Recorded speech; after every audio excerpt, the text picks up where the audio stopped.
Average student ಇಂದ top student ಆಗೋದು ಹೇಗೆ ಅಂತ ಗೊತ್ತಾ? ಹಾರ್ಡ್ ವರ್ಕ್ ಮಾಡಬೇಕಾ ಅಥವಾ ಸ್ಮಾರ್ಟ್ ವರ್ಕ್ ಮಾಡಬೇಕು ಅಂತ ಕನ್ಫ್ಯೂಷನಲ್ಲಿದ್ದೀರಾ? 12 ಅವರ್ ಕೂತ್ಕೊಂಡು ಹೋದ್ರೂ 625 ಔಟ್ ಆಫ್ 625 ಬರುತ್ತೋ ಇಲ್ವೋ ಅನ್ನೋ ಗ್ಯಾರಂಟಿ ಇಲ್ವಾ? ಅದಕ್ಕೆಲ್ಲ ಆನ್ಸರ್ ನನ್ನ ಈ ವಿಡಿಯೋ.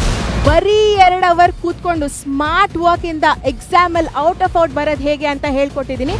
ಸೊ ತಡ ಮಾಡ್ದಿರಾ ಬಂದು ನೋಡಿ ನನ್ನ ಈ ವಿಡಿಯೋನ.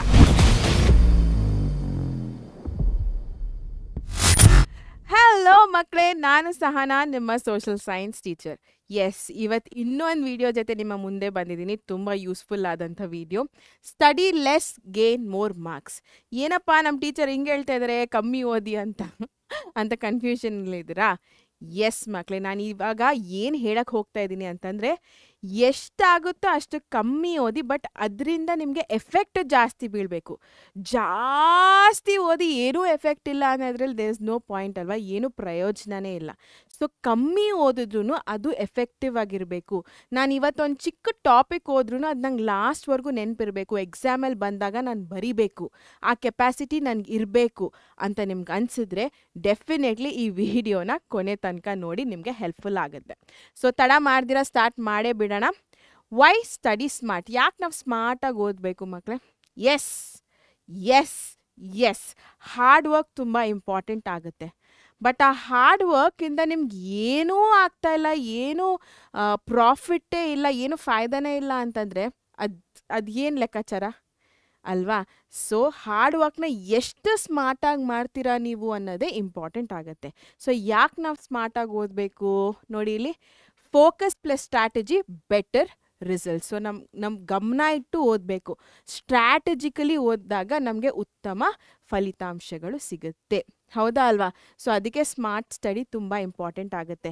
ನಾನೊಂದು 12 ಅವರ್ ಕುತ್ಕೊಂಡು ಕಂಟಿನ್ಯೂಸ್ ಆಗಿ ಓದಿದ್ದನ್ನೇ ಓದ್ತಾ ಇದ್ದೀನಿ. ಬಟ್ ಏನು ನನ್ನ ತಲೆಗೆ ಹೋಗ್ತಾ ಇಲ್ಲ. ಇಲ್ಲಿ 12 ಅವರ್ ವೇಸ್ಟ್ ಆಗಿದೆ. ಅದ್ರ ಬದಲು ನಾನು ಸ್ಮಾರ್ಟಾಗಿ ಕುತ್ಕೊಂಡು 1 ಅವರ್ ಎಲ್ಲೂ ಡಿಸ್ಟರ್ಬೆನ್ಸ್ ಮಾಡ್ಕೊಂಡಿರ, ಏನೂ ನೋಡ್ದಿರ, ಎಲ್ಲೂ ಡಿಸ್ಟ್ರ್ಯಾಕ್ಟ್ ಆಗ್ದಿರ 1 ಅವರ್ ಕೂತ್ಕೊಂಡು ಒಂದು ಟಾಪಿಕ್ನ ಓದ್ತಾ ಇದ್ದೀನಿ ಕರೆಕ್ಟಾಗಿ ಅಂತಂದರೆ ಅದು ಡೆಫಿನೆಟ್ಲಿ ನನ್ನ ಮೆಮೊರಿಯಲ್ಲಿ ಜಾಸ್ತಿ ದಿನ ಉಳ್ಕೊಳ್ಳುತ್ತೆ. ನಾನು 1 ಅವರೇ ಸ್ಪೆಂಡ್ ಮಾಡ್ತಾ ಇದ್ದೀನಿ, ಒಂದು ಚಿಕ್ಕ ಟಾಪಿಕ್ಗೆ ಓದ್ತಾ ಇದ್ದೀನಿ, ಬಟ್ ನನ್ನ ಮೆಮೊರಿಯಲ್ಲಿ ಜಾಸ್ತಿ ದಿನ ಉಳ್ಕೊಂಡಿದೆ. ಯಾಕಂದರೆ ನಾನು ಅದಕ್ಕೆ ಟೈಮ್ ಜಾಸ್ತಿ ಕೊಡ್ತಾ ಇದ್ದೀನಿ, ಹೌದಾ ಅಲ್ವಾ? ಪ್ರಾಕ್ಟೀಸ್ ಮಾಡ್ತಾ ಇದ್ದೀನಿ, ರೈಟ್? ನಾನು 12 ಅವರ್ ಕೂತ್ಕೊಂಡು 10 ಟಾಪಿಕ್ ಓದೋದಕ್ಕಿಂತ 1 ಅವರ್ ಕೂತ್ಕೊಂಡು 1 ಟಾಪಿಕ್ ಓದೋದು ಬೆಸ್ಟ್ ತಾನೆ. 12 ಅವರ್ ವೇಸ್ಟ್ ಮಾಡಿದ್ದೀನಿ, 10 ಟಾಪಿಕ್ ನೆನಪಿಲ್ಲ.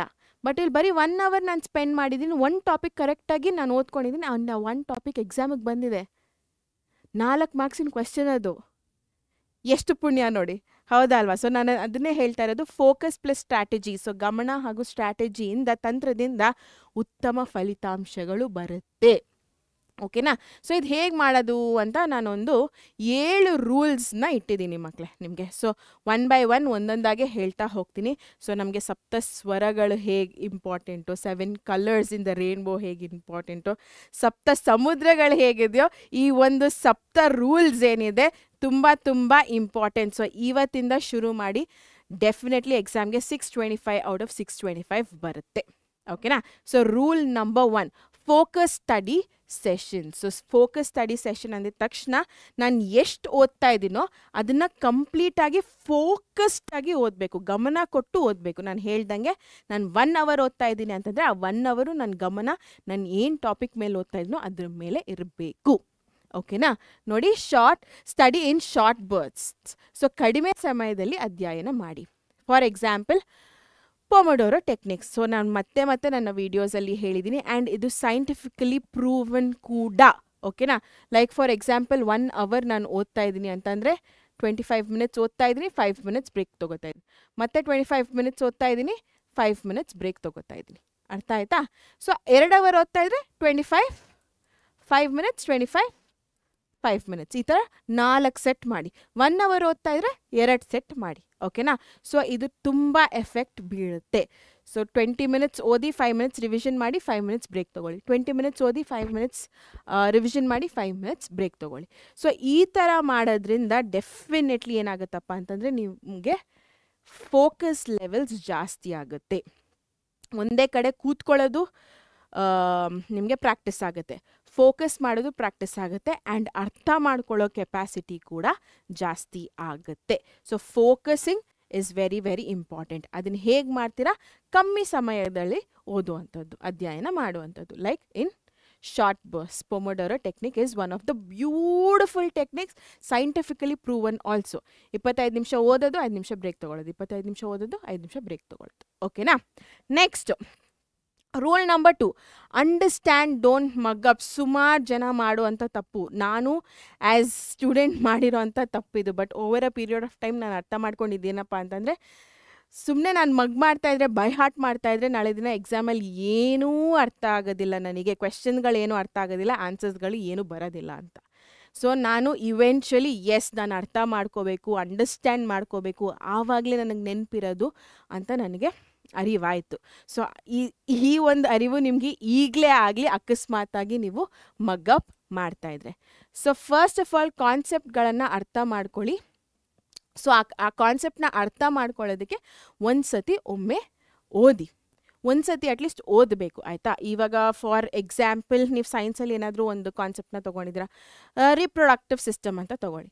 ಸೊ ಆ ಕಾನ್ಸೆಪ್ಟನ್ನ ನೀವು ಅರ್ಥ ಮಾಡ್ಕೋಬೇಕು ಅಂತಂದರೆ ಫಸ್ಟ್ ನೀವು ಓದಬೇಕು, ಹೌದಾ ಅಲ್ವಾ?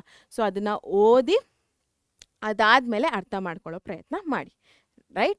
ಆ್ಯಂಡ್ ನೆನ್ಪಿಟ್ಕೊಳ್ಳೋಕ್ಕೆ ಕೀವರ್ಡ್ಸ್ಗಳನ್ನು ಬಳಸಿ. ಎಕ್ಸಾಂಪಲ್ ನಿಮಗೆ ಸೋಷಿಯಲ್ ಆಗಿರ್ಬೋದು, ಸೈನ್ಸ್ ಆಗಿರ್ಬೋದು. ಸೊ ಕೀವರ್ಡ್ಸ್ಗಳು ತುಂಬ ಇಂಪಾರ್ಟೆಂಟ್ ಆಗುತ್ತೆ. ಮ್ಯಾಥ್ಸಿಗೆ ಬರೋ ಅಷ್ಟೇ ಫಾರ್ಮುಲಾಸ್ ಆಗಿರ್ಬೋದು, ಸೊ ಲ್ಯಾಂಗ್ವೇಜಸಲ್ಲಿ ಗ್ರಾಮರ್ ಆಗಿರ್ಬೋದು. ಸೊ ಅಂಥದನ್ನು ನೆನ್ಪಿಟ್ಕೊಳ್ಳೋದಕ್ಕೆ ಟ್ರೈ ಮಾಡಿ. ಏನು ತುಂಬ ತುಂಬ ಇಂಪಾರ್ಟೆಂಟ್ ಆಗುತ್ತೋ ಕೀವರ್ಡ್ಸ್ಗಳ, ಫಾರ್ಮುಲಾಸ್ಗಳ ಅಥವಾ ಗ್ರಾಮರ, ಸೊ ಅದನ್ನು ಇಂಪಾರ್ಟೆಂಟಾಗಿ ಫೋಕಸ್ ಮಾಡಿ ಅದನ್ನು ನೆನ್ಪಿಟ್ಕೊಂಡಿರಿ. ಆ್ಯಂಡ್ ನಿಮ್ಮ ಸ್ವಂತ ನೋಟ್ಸ್ ಅಥವಾ ಮೈಂಡ್ ಮ್ಯಾಪ್ಸ್ಗಳನ್ನು ಮಾಡ್ಕೊಳ್ಳಿ. ಸೊ ನೀವು ಏನೇ ಓದಿದ್ದೀರಾ ಅದನ್ನು ನಿಮ್ಮ ಒಂದು ಬರವಣಿಗೆಯಲ್ಲಿ ಬರೀರಿ. ಓದ್ತಾ ಇದ್ದೀರಾ, +1 ಆ್ಯಡ್ ಆಗ್ತಾಯಿದೆ, ಇಲ್ಲಿ ಬರೀತಾ ಇದ್ದೀರಾ. ಸೊ ನಿಮ್ಮ ಮೆಮೊರಿಗೆ ಓದೋದು ಹೋಗ್ತಾಯಿದೆ, ಬರೆಯೋದು ಹೋಗ್ತಾಯಿದೆ. ಸೊ ಸೇಮ್ ಕಾನ್ಸೆಪ್ಟ್ 2 ಸತಿ ಹೋಗ್ತಾಯಿದೆ ನಿಮ್ಮ ಮೈಂಡಲ್ಲಿ. ಸೊ ನಿಮ್ಮ ಮೆಮೊರಿಯಲ್ಲಿ ಜಾಸ್ತಿ ದಿನ ಉಳ್ಕೊಳ್ಳುತ್ತದು. ಸೊ ನಿಮ್ಗೆ ಏನು ಅರ್ಥ ಆಗಿದೆಯೋ ನಿಮ್ಮ ಒಂದು ಸ್ವಂತ ವಾಕ್ಯದಲ್ಲಿ ಬರ್ಕೊಳ್ಳಿ. ಸೊ ಅದು ಕ್ಲೀನಾಗಿ ಬರ್ಕೊಳ್ಳಿ. ಒಂದು 4 ತಿಂಗಳಾದಮೇಲೆ ಎಕ್ಸಾಮ್ ಬಂದಾಗ ತೆಗೆದಾಗ ಅದು ಅರ್ಥ ಆಗಬೇಕು. ನಾಳೆ ದಿನ ನನ್ನ ಹ್ಯಾಂಡ್ ರೈಟಿಂಗೇ ನನಗೆ ಅರ್ಥ ಆಗಿಲ್ಲ ಅಂತಂದ್ರೆ that will not make point, ಆಯಿತಾ? ಸೊ ನೋಟ್ಸ್ಗಳನ್ನು ಬರೀರಿ. ಮೈಂಡ್ ಮ್ಯಾಪ್ಸ್ಗಳು ಬ್ಯೂಟಿಫುಲ್ ಆಗಿ ಸೈನ್ಸಲ್ಲೂ ಮಾಡ್ಬೋದು. ಕೋರ್ ಸಬ್ಜೆಕ್ಟ್ಸ್ಗಳಲ್ಲಿ ಮೈಂಡ್ ಮ್ಯಾಪ್ಗಳು ತುಂಬ ಯೂಸ್ಫುಲ್ ಆಗುತ್ತೆ. ಓಕೆನಾ? ಸೊ ಒಂದು ಕಾನ್ಸೆಪ್ಟಿಂದ ಇನ್ನೊಂದು ಕಾನ್ಸೆಪ್ಟ್, ಇನ್ನೊಂದು ಕಾನ್ಸೆಪ್ಟಿಂದ ಇನ್ನೊಂದು ಕಾನ್ಸೆಪ್ಟ್ ಹೇಗೆ ಕನೆಕ್ಟ್ ಮಾಡೋದು ಅಂತ ತಿಳ್ಕೊಂಡ್ರೆ ಸೂಪರ್. ಓಕೆನಾ? ಅದು rule number 2. Rule number 3, active recall.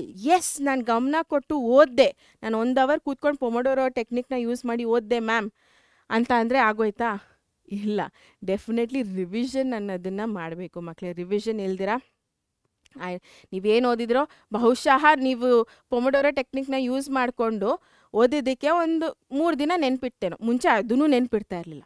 But ಅದನ್ನೇ ರಿವಿಷನ್ ಮಾಡ್ತಾ ಇದ್ದರೆ, ರಿವಿಷನ್ ಮತ್ತೆ ವಾರಕ್ಕೊಂದ್ಸತಿ ಆ ಥರ ತೆಗೆದು ನೋಡ್ತಾ ಇದ್ದರೆ ನಿಮಗೆ ಗೊತ್ತಾಗುತ್ತೆ ಎಸ್ ರಿವಿಷನ್ ಎಷ್ಟು ಇಂಪಾರ್ಟೆಂಟು ಅಂತ. ಬಿಕಾಸ್ ಒಂದು ವಾರ ಓದಿದ್ದು ನೆಕ್ಸ್ಟ್ ವಾರ ತೆಗೆದಾಗ ನಿಮ್ಗೆ ನೆನಪೇ ಇರೋದಿಲ್ಲ. ಅದು ಸಹಜ. As A human beings, human brain ಅದು ಸಹಜ. ಸೊ ಕಂಟಿನ್ಯೂಯಸ್ ಆಗಿ ಆ್ಯಕ್ಟಿವ್ ರೀಕಾಲ್ನ ಮಾಡೋದು ಇಂಪಾರ್ಟೆಂಟ್ ಆಗುತ್ತೆ. ಅದು ರೂಲ್ ನಂಬರ್ 3. ಸೊ ಹೇಗೆ ಮಾಡ್ತೀರಾ? Teach a friend or explain yourself aloud. So again ನೋಟ್ಸ್ನ ಬರ್ಕೊಳ್ಳೋದು, ಮೈಂಡ್ ಮ್ಯಾಪ್ಸ್ ಬರ್ಕೊಳ್ಳೋದು, ಏನಿರುತ್ತೋ ಅದನ್ನು ತೆಗೆದು ಓದ್ಕೊಳ್ಳೋ ಅಂಥದ್ದು, ಅದು ಒಂದು ಕ್ರೈಟೀರಿಯಾ ಆಗುತ್ತೆ. ಇನ್ನೊಂದು ಕ್ರೈಟೀರಿಯಾ ಹೇಗೆ ನೆನ್ಪಿಟ್ಕೊಳ್ಳೋದು ಅಂತಂದರೆ ನಿಮ್ಮ ಫ್ರೆಂಡ್ಸ್ಗೆ ಹೇಳ್ಕೊಡೋ ಅಂಥದ್ದು. ಸೊ ನೀವೇನು ಓದಿದ್ರೋ ನಿಮಗೆ ನಿಮ್ಮ ಫ್ರೆಂಡ್ಸ್ಗೆ ಅದು ಅರ್ಥ ಆಗಿಲ್ಲ ಅಥವಾ ಅದನ್ನು ಓದಿಲ್ಲ ಅಂತಂದರೆ ಬಾರೋ ನಾನು ಹೇಳ್ಕೊಡ್ತೀನಿ ಅಂತ ಅವ್ರಿಗೆ ಹೇಳೋವಂಥದ್ದು.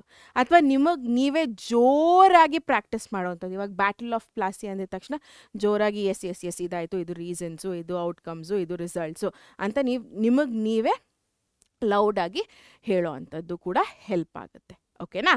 ಸೊ ಆ ಥರ ನೀವು ಆ್ಯಕ್ಟಿವ್ ರೀಕಾಲ್ನ ಮಾಡಬೇಕು. Next, revise smartly. 4th rule. So ರಿವಿಷನ್ನ ಸ್ಮಾರ್ಟಾಗಿ ಮಾಡಿ. ನಾನು ಅದೇ ಫಸ್ಟಲ್ಲೇ ಹೇಳಿದೆ ಅಲ್ಲ, 12 ಅವರ್ ಕೂತ್ಕೊಂಡು ನಾನು ಓದ್ತಾ ಇದ್ದೀನಿ ಬಟ್ ನಂಗೆ ತಲೆಗೇನು ಹೋಗ್ತಾ ಇಲ್ಲ ಅಂತಂದರೆ ಪಾಯಿಂಟೇ ಇಲ್ಲ ಮಕ್ಕಳೇ. ಅಲ್ಲಿ ಡೆಫಿನೆಟ್ಲಿ ನೀವು ಹಾರ್ಡ್ ವರ್ಕ್ನ ಹಾಕ್ತಾ ಇದ್ದೀರಾ, ಬಟ್ ಏನಿದೆ, ಏನೂ ಉಪಯೋಗ ಇಲ್ಲ. 12 ಅವರ್ ಕೂತ್ಕೊಂಡು, ನೀನು 12 ಅವರ್ ಕೂತ್ಕೊಂಡು ಕಾನ್ಸಂಟ್ರೇಟೆಡಾಗಿ ಓದ್ತಾ ಇದೆಯಾ ಅಂತಂದರೆ ಅದೊಂದು ಲೆಕ್ಕಾಚಾರ. 12 ಅವರ್ ಕೂತ್ಕೊಂಡು ನಾನು ಬರ್ಕೊಡ್ತೀನಿ, ಯಾರು ಕಾನ್ಸಂಟ್ರೇಷನ್ 12 ಅವರ್ ಇಟ್ಟು ಓದೋಕ್ಕಾಗೋದಿಲ್ಲ ಮಕ್ಕಳೇ. Without breaks, without change of topics ಆಗೋದೇ ಇಲ್ಲ ಮಕ್ಕಳೇ. ಓಕೆನಾ? ಸೊ ಹಾಗಾಗಿ ಸ್ಮಾರ್ಟಾಗಿ ರಿವೈಸ್ ಮಾಡೋದು ಇಂಪಾರ್ಟೆಂಟ್. ಹೇಗಪ್ಪ ಅಂತಂದರೆ ವೀಕ್ಲಿ, ಸೊ ವಾರಕ್ಕೊಮ್ಮೆ ರಿವಿಷನ್ನ ಮಾಡಿ.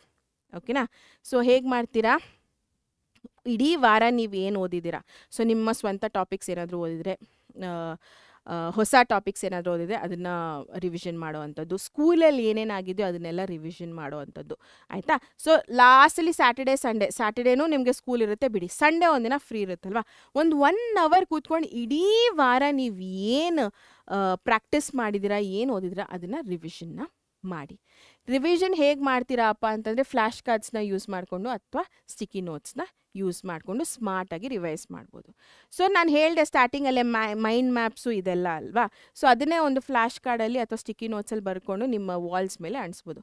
ಸೊ ನೀವು ಹೋಗಿ ಬಂದು ಅದನ್ನು ನೋಡ್ತಾ ಇರಬೇಕಾದ್ರೆ ಆಟೋಮ್ಯಾಟಿಕ್ಕಾಗಿ ನಿಮ್ಗೆ ಗೊತ್ತಿಲ್ಲದಿರೋ ಥರನೇ ಅದು ನಿಮ್ಮ ಮೈಂಡಲ್ಲಿ ಫಿಕ್ಸ್ ಆಗಿರುತ್ತೆ. ಸೊ ಇದು ಕೂಡ ಒಂದು ಸ್ಮಾರ್ಟೆಸ್ಟ್ ಟೆಕ್ನಿಕ್ ಆಫ್ ರಿವಿಷನ್, ಆಯಿತಾ ಮಕ್ಕಳೇ? ಎಸ್, ಸೊ ವೀಕ್ಲಿ ರಿವಿಷನ್ನ ಮಾಡಿ ಆ್ಯಂಡ್ ಫ್ಲ್ಯಾಶ್ ಕಾರ್ಡ್ ಸ್ಟಿಕ್ಕಿ ನೋಟ್ಸ್ನ ಯೂಟಿಲೈಸ್ ಮಾಡ್ಕೊಳ್ಳಿ ವೀಕ್ಲಿಗೆ, ನಾನು ಹೇಳ್ತಾ ಇರೋದು. ಓಕೆನಾ?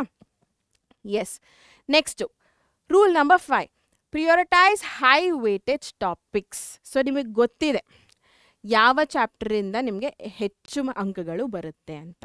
ಓಕೆ, ಸೊ ಈ ಒಂದು ಚಾಪ್ಟರಿಂದ ನನಗೆ ಲೈಫ್ ಪ್ರಾಸೆಸ್ ಚಾಪ್ಟರಿಂದ ಜಾಸ್ತಿ ಅಂಕಗಳು ಬರುತ್ತೆ, ಫ್ರೀಡಮ್ ಸ್ಟ್ರಗಲಿಂದ ಜಾಸ್ತಿ ಅಂಕಗಳು ಬರುತ್ತೆ.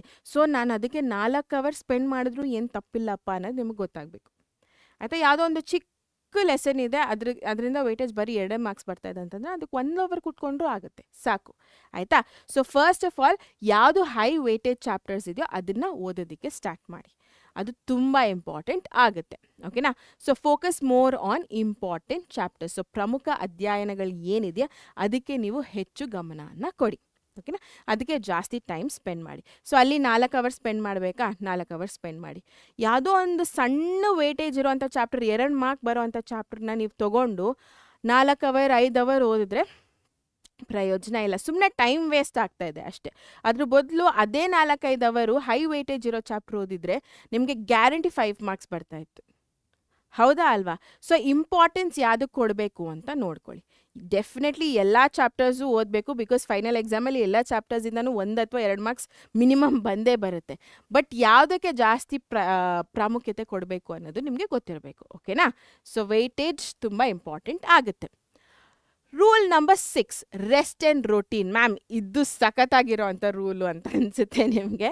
So rest and routine, rest definitely ಮಾಡಬೇಕು, ಬಟ್ ಒಂದು ರೊಟೀನನ್ನು ನೀವು ಫಾಲೋ ಮಾಡಬೇಕು.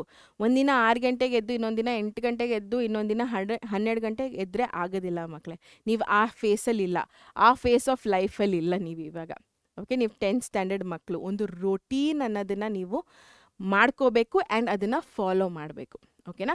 ಆ್ಯಂಡ್ ಅದೇ ರೀತಿ ನೀವು ಇಷ್ಟೆಲ್ಲ ಕಷ್ಟಪಡ್ತಾ ಇರೋದಕ್ಕೆ ಒಂದು ರೆಸ್ಟ್ ಅನ್ನೋದು ತುಂಬ ಇಂಪಾರ್ಟೆಂಟ್ ಆಗುತ್ತೆ. ಸೊ 7 to 8 hours ಉತ್ತಮ, ಲೈಕ್ ಪ್ರಾಪರಾಗಿ ನೀವು ನಿದ್ದೆಯನ್ನು ಮಾಡಬೇಕು. ಸೊ ಉತ್ತಮ ಗಮನಕ್ಕಾಗಿ, ಸೊ ಒಂದು ಫೋಕಸ್ ಲೆವೆಲ್ ಚೆನ್ನಾಗಿರಬೇಕು ಅಂತಂದರೆ ಒಂದು ನಿದ್ದೆ, ಇನ್ನೊಂದು ಆಹಾರ. ಕರೆಕ್ಟಾಗಿರೋ ಅಂಥ ಚೆನ್ನಾಗಿರೋ ಅಂಥ ಒಂದು ತಿಂಡಿನ ತಿನ್ನಬೇಕು. ಚೆನ್ನಾಗಿ ಅಂತ ಅಂದರೆ ನಾನು ಪಿಜ್ಜಾನೇ ತಿಂತೀನಿ, ಬರ್ಗರೇ ತಿಂತೀನಿ, ಕಾಸ್ಟ್ಲಿ ಫ್ಯಾನ್ಸಿ ಐಟಮ್ಸ್ ಅಂತ ನಾನು ಹೇಳ್ತಾ ಇಲ್ಲ. ಮನೇಲಿ ತರಕಾರಿ ಸಾರು, ಅನ್ನ, ಮುದ್ದೆ ಈ ಥರ ತಿನ್ನಿ. ಸೊ ಏನೂ ಆಗೋದಿಲ್ಲ. ಆವಾಗವಾಗ ಕ್ರೇವಿಂಗ್ಸ್ ಬರುತ್ತೆ, ಆಚೆ ಕಡೆ ತಿನ್ನಬೇಕು, ಪಾನಿಪುರಿ ತಿನ್ನಬೇಕು, ಗೋಲ್ಗಪ್ಪ ತಿನ್ನಬೇಕಂತ ತಿನ್ನಿ. ಬಟ್ ಅದನ್ನೇ ನೀವು ಮೇನಾಗಿ ಮಾಡ್ಕೊಳ್ಳೋದಕ್ಕೆ ಹೋಗಬೇಡಿ. ಬರೀ ಔಟ್ಸೈಡ್ ಫುಡ್ನೇ ತಿನ್ಕೊಂಡಿರೋ ಥರ ನೋಡ್ಕೋಬೇಡಿ. ಓಕೆನಾ? ಬಿಕಾಸ್ ಗೊತ್ತಿಲ್ಲ ಏನು ಹಾಕ್ತಾರೆ, ಏನು ಹಾಕಿ ಮಾಡಿರ್ತಾರೆ ಅಂತ. ನಾಳೆ ದಿನ ಹೊಟ್ಟೆ ಕೆಟ್ಟರೆ ಅಥವಾ ಆರೋಗ್ಯ ಕೆಟ್ಟರೆ ತುಂಬ ಲಾಸ್ ಆಗುತ್ತೆ ಮಕ್ಕಳೇ ನಿಮಗೆ. ಸೊ ಹಾಗಾಗಿ ಚೆನ್ನಾಗಿ ತಿನ್ನಿ ಅಂತ ಅಂದರೆ ಡೆಫಿನೆಟ್ಲಿ ಹೊಟ್ಟೆ ತುಂಬ ಒಳ್ಳೆ ಅಮ್ಮ ಮಾಡಿರೋ ಅಂಥ ಊಟನ ಮಾಡಿ. ಓಕೆ, ಆ್ಯಂಡ್ ನೀರು ಕುಡೀರಿ. ಇದು ಚಿಕ್ಕ ಮಕ್ಕಳಿಗೆ ಕೇಳಿದ್ರು ಹೇಳ್ತಾರೆ ನೀರು ಕುಡೀರಿ ಅಂತ. So stay hydrated, 7 to 8 hours of sleep. So ಇದೆಲ್ಲ ಮಾಡಿದ್ರೇ ನಿಮಗೆ ಫೋಕಸ್, ನಾನು ಹೇಳ್ದೆ ಅಲ್ಲ, ಸ್ಮಾರ್ಟ್ ವರ್ಕ್ ಮಾಡಬೇಕಂದ್ರೆ ಫೋಕಸ್ಡ್ ಆಗಿರಬೇಕು ಅಂತ. ಸೊ ಈ ರೂಲ್ನ ಫಾಲೋ ಮಾಡಿದರೆ ಫೋಕಸ್ ಅನ್ನೋದು ಜಾಸ್ತಿ ಆಗುತ್ತೆ. Okay, so small exercise or walk time ಇದ್ದರೆ ಮಾಡಿ, ಇಲ್ಲಾಂದರೆ ಒಂದು 10 ನಿಮಿಷ ಮೆಡಿಟೇಷನ್ ಮಾಡಿದ್ರು ಆಗುತ್ತೆ. ಒಂದು ಅರ್ಧ ಗಂಟೆ ನಾನು ವಾಕ್ ಮಾಡೋದಿಲ್ಲ, ನಾನು ಹೋಗಿ ಕ್ರಿಕೆಟ್ ಆಡ್ತೀನಿ ಅಂದ್ರೂ ದಟ್ ಇಸ್ ಫೈನ್. ಓಕೆನಾ? ಇಲ್ಲಿ ನಾನು ಹಾಕಿದ್ದೀನಿ ಸ್ಮಾಲ್ ಎಕ್ಸಸೈಸ್ ಆರ್ ವಾಕ್ ಅಂತ. But if you want to go play, please do play. ಓಕೆನಾ? ಎಸ್. ಸೊ ಚುರುಕಾದ ಮೆದುಳು. ಸೊ ನಿಮ್ಮ ಒಂದು ಬ್ರೈನ್ ಇನ್ನಷ್ಟು ಶಾರ್ಪ್ ಆಗಬೇಕು, ಇನ್ನಷ್ಟು ಚೆನ್ನಾಗಿ ವರ್ಕ್ ಆಗಬೇಕು, ತುಕ್ಕು ಹಿಡಿದಿರ ಚೆನ್ನಾಗಿ ಫೋಕಸ್ಡ್ ಆಗಿರಬೇಕು ಅಂತಂದರೆ ಈ ಒಂದು ಆ್ಯಕ್ಟಿವಿಟೀಸ್ ತುಂಬ ಇಂಪಾರ್ಟೆಂಟ್ ಆಗುತ್ತೆ. ಓಕೆನಾ? ಸೊ 7 to 8 hours ನಿದ್ದೆ, ಚೆನ್ನಾಗಿ ಹೆಲ್ದಿ ಆಹಾರ, ನೀರು ಕುಡಿಯೋ ಅಂಥದ್ದು, ಎಕ್ಸಸೈಸ್ ಅಥವಾ ಆಟ ಆಡೋದು ಹೊರಗಡೆ ಹೋಗಿ ತುಂಬ ಇಂಪಾರ್ಟೆಂಟ್ ಆಗುತ್ತೆ. Okay, next last rule, practice test. So ನಾನು ಆಲ್ರೆಡಿ ನಿಮಗೆ ರಿವಿಷನ್ ಮಾಡಬೇಕು ವೀಕ್ಲಿ ಅಂತ ಅಂದೆ ಅಲ್ವಾ? ಸೊ ಅದೊಂದು ರೂಲ್ ಆಗಿದೆ. ಸೊ ಆ ರಿವಿಷನ್ ವೀಕ್ಲಿ ಮಾಡಬೇಕಾದ್ರೆ ಹೇಗೆ ರಿವೈಸ್ ಮಾಡ್ಬೋದು, ಸ್ಮಾರ್ಟ್ ಕಾರ್ಡ್ಸ್ ಅದೆಲ್ಲ ಆಬ್ವಿಯಸ್ಲಿ, ಬಟ್ ನಿಮ್ಮನ್ನು ನೀವು ಪರೀಕ್ಷೆ ಮಾಡ್ಕೋಬೇಕು, ಹೌದಾ ಅಲ್ವಾ? ನಾನು ಇಡೀ ವಾರದಲ್ಲಿ ಏನು ಓದಿದ್ದೀನಪ್ಪ ಅನ್ನೋ ಕ್ಲಾರಿಟಿ ನಿಮಗಿರಬೇಕು. ನಾನು ಓದಿದ್ದೀನಿ ಬಿಡಪ್ಪ ಅಂತ ಅಂದ್ಕೊಂಡು ಬಿಟ್ಬಿಟ್ರೆ ನಿಮಗೆ ಗೊತ್ತಿರೋದಿಲ್ಲ ವೇರ್ ಆರ್ ಯು ಎಕ್ಸಾಕ್ಟ್ಲಿ ಅಂತ. ಎಲ್ಲನೂ ಅರ್ಥ ಆಗಿದೆ ಅಂತಲೇ ಇರುತ್ತೆ ನಿಮಗೆ, ಬಟ್ ಆ್ಯಕ್ಚುಲಾಗಿ ಕೂತ್ಕೊಂಡು ಎಕ್ಸಾಮ್ ಕಂಡೀಷನ್ಸಲ್ಲಿ ಒಂದು ಟೆಸ್ಟ್ ಬರೋದಾಗ ಗೊತ್ತಾಗುತ್ತೆ, ನನಗೆ ಹೀಗೆ ಆನ್ಸರ್ ಬರ್ತಾನೆ ಇಲ್ಲ, ನೆನಪೇ ಆಗ್ತಾಯಿಲ್ಲ, ನಾನು ಪಾಯಿಂಟ್ಸ್ ಮಾಡಿದ್ದೀನಿ ಅಂತ ನಿಮ್ಗೆ ಆವಾಗ ಫ್ಲ್ಯಾಶ್ ಆಗುತ್ತೆ. ಸೊ ಅದನ್ನು ಅವಾಯ್ಡ್ ಮಾಡೋದಕ್ಕೆ ಮಾಕ್ ಟೆಸ್ಟ್ನ ತೊಗೋಬೇಕು ಪ್ರತಿ ವಾರ. ಓಕೆನಾ? ಸೊ ಪ್ರತಿ ವಾರ ಸಂಡೇ ನಾನು ಹೇಳಿದ್ದೀನಲ್ಲ, ಸೊ ಸಂಡೇಸ್ ಪ್ರಾಪರ್ ಟೈಮಿಂಗ್ಸ್ ಇರುತ್ತೆ ಮಕ್ಕಳು, ನಿಮ್ಮ ಸ್ಕೂಲು ಇರೋದಿಲ್ಲ. ಸೊ ಅಕಸ್ಮಾತಾಗಿ ನೀವು ಪ್ರಚಂಡ ಪ್ಲಸ್ ಸ್ಟೂಡೆಂಟ್ ಆಗಿದ್ರೆ ನಮ್ಮ ಕ್ಲಾಸಸ್ಸೂ ಇರೋದಿಲ್ಲ. ಸೊ ಹಾಗಾಗಿ Sunday is a right time ನೀವೊಂದು ಮಾಕ್ ಟೆಸ್ಟ್ನ ತೊಗೊಳೋದಕ್ಕೆ.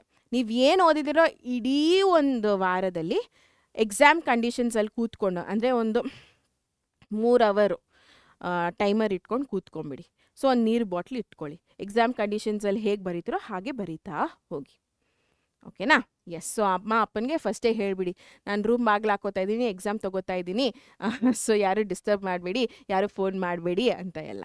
ಸೊ ಅದು ನಿಮಗೆ ಒಂದು ವೇರ್ ಆರ್ ಯು ಎಕ್ಸಾಕ್ಟ್ಲಿ, ನೀವು ಎಲ್ಲಿ ನಿಂತ್ಕೊಂಡಿದ್ದೀರಾ ಸ್ಟಡೀಸಲ್ಲಿ ಅನ್ನೋ ಒಂದು ಕ್ಲಾರಿಟಿ ಈಸಿಯಾಗಿ ಸಿಕ್ಬಿಡುತ್ತೆ. ಓಕೆನಾ ಮಕ್ಕಳೇ? ಎಸ್. ಸೊ 7 ರೂಲ್ಸ್ ಅರ್ಥ ಆಯ್ತಲ್ಲ. ಸೊ ನಾವು ಜಾಸ್ತಿ ಓದೋದಲ್ಲ, ಕಮ್ಮಿ ಓದು ಎಷ್ಟು ಎಫೆಕ್ಟಿವ್ ಆಗಿರಬೇಕು ಅದು ಅನ್ನೋದು ಇಂಪಾರ್ಟೆಂಟ್ ಆಗುತ್ತೆ. 12 hour ಕೂತ್ಕೊಂಡು ನಾನೇನು ಓದಿ ನನಗೇನು ಅರ್ಥ ಆಗ್ತಾಯಿಲ್ಲ ಅನ್ನೋದಕ್ಕಿಂತ 1 hour ಕೂತ್ಕೊಂಡು ನನಗೆಲ್ಲ ಅರ್ಥ ಆಯ್ತಪ್ಪ ಅನ್ನೋದು ಎಷ್ಟು ಇಂಪಾರ್ಟೆಂಟ್ ಆಗುತ್ತೆ, ಹೌದಾ ಅಲ್ವಾ ಮಕ್ಕಳೇ? ಎಸ್. ಸೊ ನಾನೇನು ಹೇಳ್ತೀನಿ, what is your take away? You don't need more time, you need a better plan ಅಷ್ಟೇ. ಸೊ ನಾನು ಇವಾಗ ಹೇಳ್ದೆ ಅಲ್ಲ, ಆ 7 ರೂಲ್ಸ್ನ ಫಾಲೋ ಮಾಡಿ ಒಂದು ಪ್ರಾಪರ್ ಟೈಮ್ ಟೇಬಲ್ ನಿಮಗೆ ನೀವು ಹಾಕ್ಕೊಂಡ್ರೆ ಡೆಫಿನೆಟ್ಲಿ ನಿಮಗೆ ಜಾಸ್ತಿ ಟೈಮ್ ಬೇಕಾಗಿರೋದಲ್ಲ, ಒಂದು ಪ್ರಾಪರ್ ಪ್ಲ್ಯಾನ್ ಬೇಕಾಗಿರೋದು, ರೈಟ್? ಸೊ ಇನ್ನೂ 4 ತಿಂಗಳಿದೆ, ಹೌದಾ ಅಲ್ವಾ ಎಕ್ಸಾಮ್ಗೆ? ಈ 4 ತಿಂಗಳನ್ನ ಕರೆಕ್ಟಾಗಿ ಪ್ಲ್ಯಾನ್ ಮಾಡಿದ್ರೆ ನೀವು ಶಿಖರಕ್ಕೆ ಏರ್ತೀರ. ಆ್ಯಂಡ್ ಈ 4 ತಿಂಗಳನ್ನ ಹೇಗೆ ಪ್ಲ್ಯಾನ್ ಮಾಡೋದು ಅಂತ ಆಲ್ರೆಡಿ ನಾನೊಂದು ವಿಡಿಯೋನ ರಿಲೀಸ್ ಮಾಡಿದ್ದೀನಿ, daily plan for social science ಅಂತ. ಅದು ಬರೀ ಸೋಷಿಯಲ್ ಸೈನ್ಸ್ಗೆ, ಬಟ್ ನೀವು ಬೇರೆ ಸಬ್ಜೆಕ್ಟ್ಸ್ಗೂ ಯೂಸ್ ಮಾಡ್ಕೋಬೋದು. It is almost the same. ಆಯ್ತಾ ಮಕ್ಕಳೇ? ಸೊ ಆ ಥರ ಮಾಡಿ. And don't study till you are tired, study till you have understood. ತುಂಬ ಇಂಪಾರ್ಟೆಂಟ್ ಆಗುತ್ತೆ. 12 hour ಕೂತ್ಕೊಂಡಪ್ಪ ನಂಗೆ ಸಾಕಾಗೋಯ್ತು ಅನ್ನೋದಕ್ಕಿಂತ 1 hour ಕೂತ್ಕೊಂಡು ಹೋದೆ ನನಗೆಲ್ಲ ಅರ್ಥ ಆಯಿತು. ಕೇಳ್ತಾ ಇದ್ರೇ ಎಷ್ಟು ಖುಷಿ ಆಗ್ತಾ ಇದೆ, ಹೌದಾ ಅಲ್ವಾ? ಸೊ ನಿಮ್ಗೆ ಸಾಕಾಗೋ ತನಕ ಕೂತ್ಕೊಂಡು ಓದಬೇಡಿ, ಅಷ್ಟೊಂದು ಹಾರ್ಡ್ ವರ್ಕ್ ಮಾಡಬೇಡಿ, ಸ್ಮಾರ್ಟ್ ವರ್ಕ್ನ ಮಾಡಿ, ಅರ್ಥ ಆಗಿರೋ ತನಕ ಓದಿ ಸಾಕು. ಮತ್ತೆ ಮತ್ತೆ ಮತ್ತೆ ಮತ್ತೆ ಮತ್ತೆ ಮತ್ತೆ ಸುಸ್ತಾಗಿ ಫೇಂಟಾಗಿ ಬಿದ್ದೋಗೋ ಥರ ಏನು ಓದಕ್ಕೆ ಹೋಗಬೇಡಿ ಮಕ್ಕಳೇ, ಓಕೆನಾ? So don't study till you are tired, study till you have understood. ಓಕೆನಾ? Yes. So this is the takeaway. So ಈ ಒಂದು ಟೇಕ್ ಅವೇಯಿಂದ ನೀವು ಇವತ್ತು ಹೋಗಿ ನಿಮ್ಮ ಟೈಮ್ ಟೇಬಲ್ನ ಸೆಟ್ ಮಾಡ್ಕೋತೀರಾ, ಈ 7 ರೂಲ್ಸ್ನ ಯೂಸ್ ಮಾಡ್ತೀರಾ, ಡೈಲಿ ಪ್ಲ್ಯಾನ್ ಮಾಡ್ಕೋತೀರಾ, and 4 months down the lane definitely 625 out of 625 score ಮಾಡ್ತೀರಾ. ಓಕೆನಾ ಮಕ್ಕಳೇ? Yes. So on this note ಈ ಥರದ್ದೇ ಇನ್ನಷ್ಟು ವೀಡಿಯೋಸ್ ಜೊತೆ ನಿಮ್ಮ ಮುಂದೆ ಬರ್ತೀನಿ. Until then signing off Sahana. Take care. ಬಾಯ್.